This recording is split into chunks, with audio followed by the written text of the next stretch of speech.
My name is Scott Fenstermaker. I live at 1703 Renwick Way in the Villages. Welcome, sir. Thank you, but before you welcome me, you may wish to hear what I have to say. I am going to start with a riddle for the audience. The riddle is, how can 5 guys screw 125,000 people?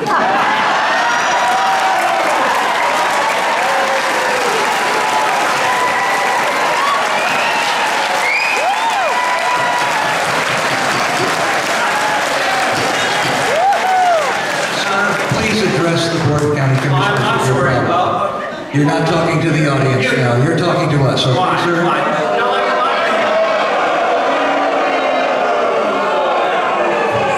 Okay, perhaps you can answer the riddle, but I want to clarify that I mean screw financially, not physically. The answer to the riddle is 5 guys can do this by getting elected to the Sumter County Board of Commissioners with the support of the developer, and then financially screwing everybody in Sumter County except the developer and the developer's cronies. More specifically, 5 guys are screwing us by giving the developer a sweetheart deal on impact fees. They're offloading the cost of the village's expansion onto Sumter County taxpayers. Until recently, I didn't know what an impact fee was. Now I do. No thanks to today's front page article in the Developer's Daily Sun, which purports to be Property Taxes 101 but doesn't mention impact fees.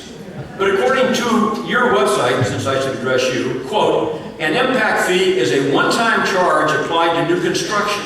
The purpose of the fee is to fund capital projects for roads, such as construction, land acquisition. Sound familiar? Impact fees can be charged for parks, schools, jails, ambulances, and other infrastructure needs that may occur due to new development. Close quote. An impact fee, as you gentlemen know, is paid by the builder of a new house when it gets his building permit. Now, if you are on the county commission and you want to do a favor for the guy who put you in office, and that guy's a big developer, what you do is you guys set a real low impact fee.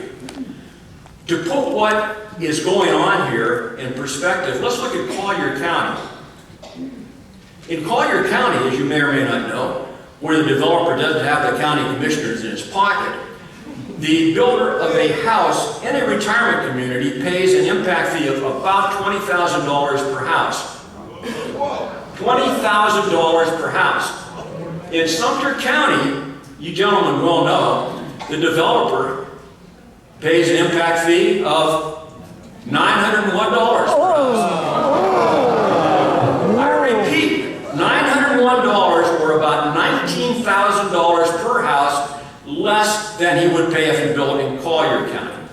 Stated differently, the developer is paying an impact fee here of less than 5% of what he would pay in Collier County. The sweetheart deal in Sumter County has been in place for years. And who has been making up for the lost county revenue? That is, who has been making a gift to the developer? We have. We have through higher county taxes. Now, the chickens have really come home to roost. The Villages is massively expanding, which is necessitating a massive expansion in roads and other infrastructure.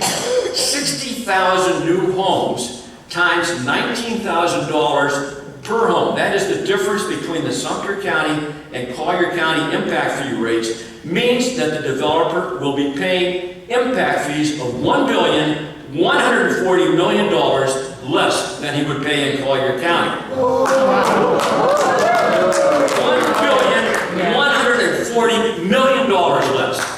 That is a lot of money.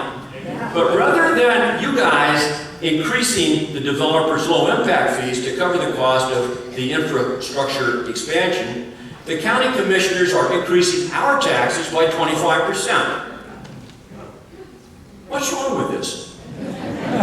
Incidentally, the $1,140,000,000 figure doesn't include the amount of the gift that the developers already received with respect to houses already built.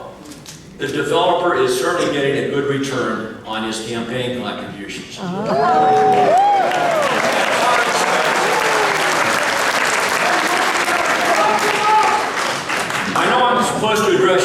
guess the ladies and gentlemen in the audience can hear me. I would suggest that you suggest to them, since I'm talking to you, that they mark their 2020 calendars on August 18th, the date of the Republican primary, and on November 3rd, the date of the general election, as follows. Vote out Butler, Burgess, and Prince. Let's clean up Sumter